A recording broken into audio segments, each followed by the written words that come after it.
I think people get tattooed because, there's not a lot of real stuff left in the world. And it's all like a 24-hour news cycle. Nothing lasts. With tattooing, it's blood, it's pain, it's permanence. When you get that needle in your skin for the first time, you have to be there. You can't just call it in. You have to sit there and take the pain. And then sit there and heal it. And then you gotta live with the consequences of your action. Good morning, everybody. Welcome to the East West Podcast on this bright, sunny Friday morning. I did say the last episode was the end of season 2, and I am starting season 3. I'm still working on some artist showcases and highlights and interviews. I'm trying to get some interviews, but being here in Australia, it's hard to liaise with people on the other side of the world doing split screen because of the time difference, but I'm doing what I can, so we'll see how we go. Just a little short video today, just something I saw online on the Instagram the other day. It was somebody asking about, I think it was on Inked Magazine's Instagram, asking about what does it mean to pay your dues in tattooing. And, so I got stuck into the comments and had a little look. And I was astounded by the people who don't understand what that means. And also the absolute vitriol that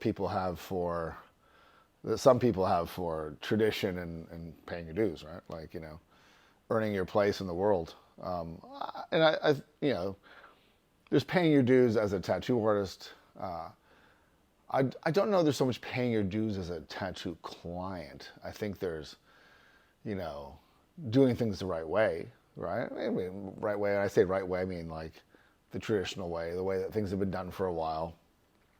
What I've noticed with the younger generation, there's a lot of pushback against tradition.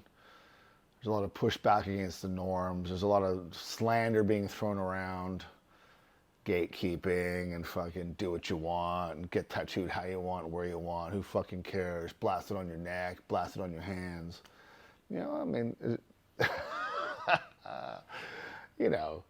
I find it funny, right? I mean, look, there's no right way to get tattooed, right? And there's, tattooing is so many different things now, different scenes.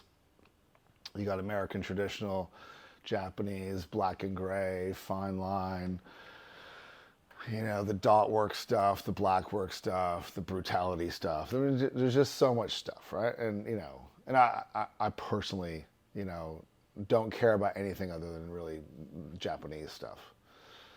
And that's the stuff I talk about. When I talk about getting tattooed the right way and keeping it real and all that kind of stuff, when I talk about that stuff here, I'm referring to traditional Japanese tattoo culture as it pertains to the West and what we aspire to be like the Japanese culture themselves, right? And and to be fair, like even in Japan, there's a lot of modernism pushing its way into the tattoo culture for a long time now. So it's even within Japan, there's only a small subsect of traditional Japanese practitioners that are keeping it real, right? There's a lot of modern stuff going on in Japan in tattooing, right? So it's one of these things where, like any craft or industry, is you have to want to keep it in its true form, right? You have to have people that are into it, that are passionate about it, and want to keep things as they are, to preserve them, right? I like to say conservative, preservation of the craft, of the traditions. And this is what I try and talk a lot about, right? I mean, look, I'm not trying, I get fucking hate mail because of the shit I say, right? I'm not trying to tell anyone how to fucking live their lives. I'm saying if you want to be part of, what I want to be part of, which is traditional Japanese tattooing and that culture that's bigger than ourselves and adhere to ancient practices and, be into that kind of thing, right? Then here's a way to do it. Here's a glimpse into how we can all be on the same page and keep this tradition alive, right? That's what I talk about. I'm not here pointing fingers saying you have to do things this way. You do whatever the fuck you want, man. You want to get tattooed on your face? I don't care. I really fucking don't, right? I think it's bad in terms of what it's going to do to your life, right? But I mean, you do you, right? I don't care. I don't let that shit go on in my shop because I care about my clients, and I have ethical and moral responsibility to the people that are in my sphere of influence, right? Yeah, so paying your dues, right? What is it?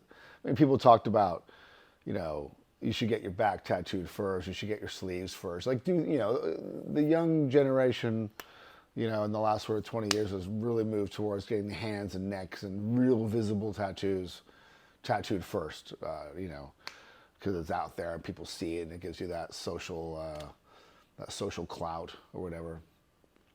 Yeah, obviously I don't believe that. I think that you should get your arms and your back and the big pieces of skin tattooed first, and you save the public stuff. If you're going to do it all, do it for last. But they're also talking about paying your dues in terms of working your way into the industry and earning your way into the industry. And this also applies to what I was saying about Japanese traditional culture or real tattooing or any traditional Japanese or any traditional tattoo culture is, man, like I say fucking ad nauseum, you can fucking learn to tattoo on YouTube, man. Fucking have at it. But that's just, you know, you're just going to be a YouTube tattooer or, you know, you're going to do a 6-week course at a tattoo school. It's very limiting, right? It's very limiting. You can, it's like, you know, I use the sushi analogy a lot, right? You can learn how to cut fish on YouTube and, you know, maybe the best you're going to get is you can work at some fucking, you know, sushi fucking outlet in a fucking mall somewhere in the suburbs, you know, making sushi for fucking suburban housewives, right? But if you wanted to be a proper sushi chef and work in a prestigious restaurant and have the respect of your peers and do something meaningful, you would have to do a sushi apprenticeship. You'd have to learn all the stuff from the ground up and pay your dues. And I mean, those sushi apprenticeships to be a sushi chef for like, you know, 5-10 years minimum, right? You know, and tattooing is the same fucking way, right? You can learn how to tattoo, you can buy all the click and clack stuff, and you can go work in a fucking suburban tattoo shop doing shitty tattoos all day, right? Go for it. No one cares, right? What I talk about is earning your way into a real tattoo culture and becoming a real tattoo artist and learning everything from the ground up so you can be the best version of yourself and be a serious tattooer, right? A serious practitioner, you know?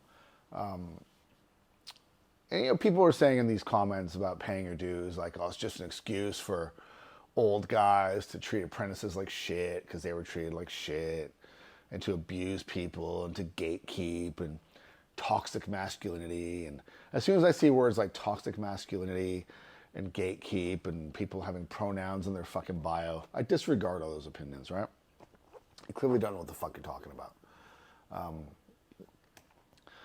You know, I was never treated poorly as a young man coming up in tattooing. Was never abused, right? Well, you know, I got shit hung on me and I paid my fucking dues, right? I worked hard and, you know, and I traveled around and I did what was asked of me. I put the long hours in, put the hard work in, you know, and it paid off in the end, right? And this is the point of it, is that kind of hard work pays off, right? And so I see paying your dues as exactly that, right? You start at the bottom and you do what's expected of you to be part of this world, right? You know, and that means fucking cleaning toilets and making coffees and ripping paper towels and fetching shit from the shops. Yeah, my apprentices do all that and they get the world handed to them, right? Once you have been taught how to tattoo properly, once you have that inside access to real tattooing, I mean, the world is your oyster, right? You can travel anywhere and tattoo. You have, like say, a reputation. You have a provenance. You can go to any good tattoo shop and get a job anywhere in the world, right? And you know, that's worth something, right? This is what I tell my apprentices. You know, it's like you put in the hard work now for 4 or 5 years, you're set for life, right? My boss, my old boss, used to call it having the world handed to you in a matchbook. I mean, what other trades can you put your stuff in a backpack, fly the other side of the world, and be working that same day, making cash? Very few. Very fucking few, right? Legally, right? You know, so tattooing is special in that way, right? But I tell you what, like some kid who's learned how to fucking tattoo on YouTube and uses all the fucking plug and play shit, he doesn't have that option, right? To do any serious tattooing. Because no one's going to take them seriously, right? you have to have a basis of knowledge and a basis of skill and a basis of history of what you're doing, right? You need to know what you're doing, and this is what paying your dues is that you learn as you go, right? You're paying it forward. The way that I paid my dues, my apprentices pay their dues, and their apprentices will pay their dues. And when we call dues, we mean like, I stand on the shoulder of giants. The people who came before me paved the way for me, like in terms of access to designs, drawings. I mean, I reference, like every Japanese tattooer, you're referencing woodblock prints and other artists' work, the master's drawings, this kind of stuff, right? Like how easy it is for us now to get pigment and equipment compared to the people, the generation before us and the generation before them. I used to talk to Greg Ori, Dragon Tattoo in Holland, when I worked for him, about how, when I started tattooing in the early 90s, I had to send some cash away to get some equipment from this place in the States. I had to wait like a month to get my equipment because that's what it was like back then. He laughed at me. He told me he paid fucking like $1,000 in, I think, the late 70s, early 80s for an address of a tattoo supply company in the States. Then he had to send them a letter, and he had to wait like 3 months for a catalog to come.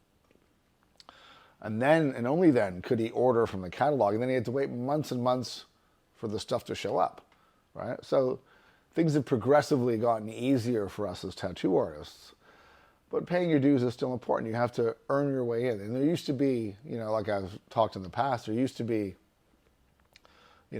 mechanisms in place to weed out the unworthy. The people that, they learn a little bit and then suddenly they want to start a tattoo school. And that's pretty common now, right? Or the apprentice that has an apprentice. Or the guy that wants to write a book telling all the secrets, right? Also very common now.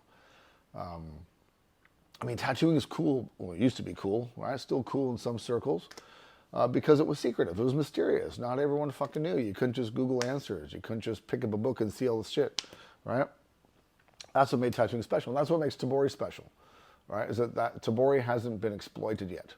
And that's what I like about it. And that's fuck, dude, I could easily start a Tabori company, tomorrow and make a ton of money, right? I could sell tools, needles, jigs, books on how to make needles, books on how to do Tabori. I would never do that, right? I might sell a tool here and there to a friend or to people that are already doing Tabori, but I would never exploit it, right, for my own financial gain, because I like the mystery of it, and I like to keep it secret. I like to be part of that little secret world, right? And that's what, I guess, the correlation between paying your dues and earning something and seeing the value in it, right? If somebody gives you something like, here you go, boom, right, you have no value for it. You can easily just flip it away, right? But if you earn something and you cherish it and you see the value in it, you're much more likely to protect it and take care of it and nurture it and hand it off gently to the next person, right? And I think that's what paying your dues is that by earning your way in and earning the knowledge, then you value it and you cherish it, and then you're careful about who you share it with and how you share it, so that the next generation also cherishes it and nurtures it, and we carry on that tradition, right? So those are my deep thoughts for today. Stay tuned. I will do some other interesting podcasts with artists, hopefully coming up soon. We'll see how we go. And let me know your thoughts on this, on the paying your dues thing. Look, it's a hot topic, right?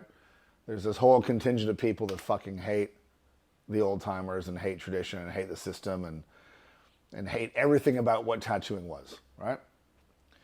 There's all these new shops. They're like the vegan, non-binary, safe space. Good for them, right? But, there's all this vitriol towards the history of tattooing and who tattooers were and where these people came from. I find that interesting, right? Because they wouldn't exist if it wasn't for the old timers, right? So that's it for today, guys. Thanks for watching. And please comment, DM, all that sort of stuff. Send me some hate mail. I don't get enough of it. And I'll talk to you guys next time. Have a great day.